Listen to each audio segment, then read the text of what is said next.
what that ash cross really means and why it matters. Look at it, that dark cross on your forehead. Smudged, temporary, public. For one day, the church marks you with ashes. Not perfume, not oil, not gold. Ash. Why? Why would the church begin its holiest season with something that looks like dirt? Here's the uncomfortable truth. Most people who receive ashes have no idea what they're agreeing to. And what if I told you that cross is not just a symbol? It's a warning, a reminder, a wake-up call. And if you ignore it, you miss the entire point of Lent. Today, we're breaking down what that ash cross really means and why it matters more than you think. Stay with me. This goes deeper than tradition. Let's start here. Ashes in the Bible were never decoration. They were desperation.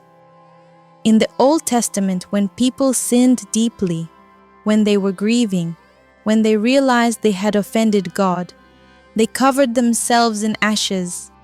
Job did it. The people of Nineveh did it. Even kings did it. Why? Because ashes scream something without words. I am nothing without God. That's not poetic. That's raw. Ash is what's left after fire has consumed everything. No beauty, no structure, just what remains. And that's the point. The ash cross is saying you are not invincible. You are not permanent. You are not in control. Remember that you are dust, and to dust you shall return. That line isn't meant to scare you. It's meant to wake you up. Let's be honest. We avoid talking about death. We distract ourselves. We scroll. We plan vacations. We build careers. But Ash Wednesday interrupts all of that. For one moment, the church looks at you and says, you will die. Not metaphorically, literally. And here's the twist. That's not depressing. It's clarifying. Because when you know your time is limited, you start asking better questions. What actually matters? Who am I becoming? If I died tonight, would I be ready? That ash cross isn't morbid. It's merciful. It forces you to zoom out, to remember eternity. Here's something most people don't realize. The ashes used on Ash Wednesday, they come from last year's Palm Sunday branches. Let that sink in. The same palms people waved shouting, Hosanna, get burned, turned into ash, placed on your forehead. Why? Because human praise fades, excitement fades, emotions fade. But conversion? That's supposed to last. It's a cycle. Celebration, complacency, correction. The church is quietly saying, don't just cheer for Jesus, follow him.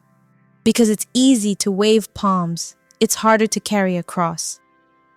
Notice something else. The ash isn't hidden. It's on your forehead, visible, public.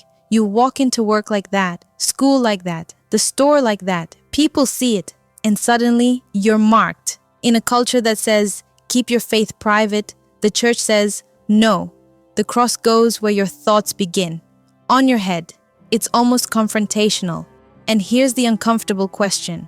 Are you only Christian when it's convenient? Or are you willing to be visibly different? Because that ash cross quietly tests your courage. Ash only exists because something burned. So what needs to burn in you? Pride, bitterness, secret sin, comfort.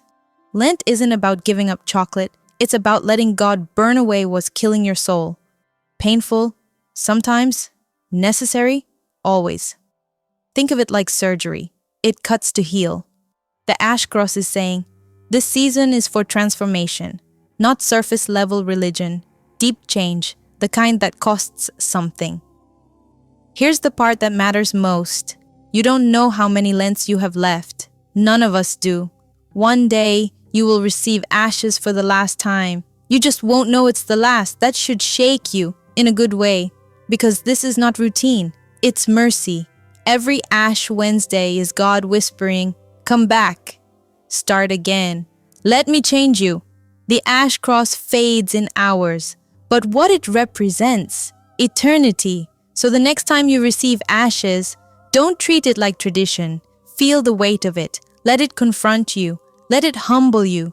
Let it wake you up. Because that small, dark cross on your forehead, it's not decoration, it's a declaration. You are dust, but you are loved. You will die, but you are invited to live forever.